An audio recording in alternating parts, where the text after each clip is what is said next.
This 5-minute solution will show you how to fix can't update Google Play services.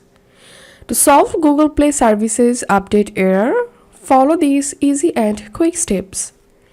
Go to your phone settings,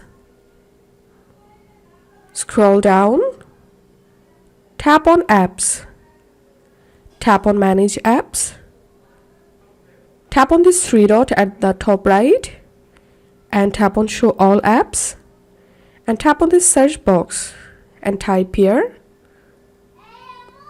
Play and open Google Play services.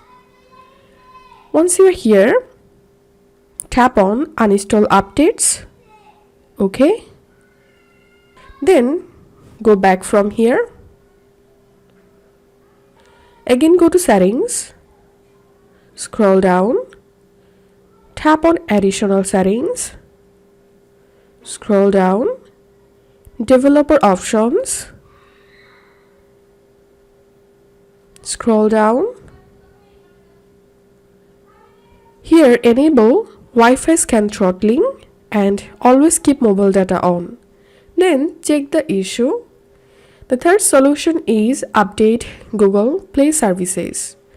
Open a browser and type here Google Play service. Open Google Play services.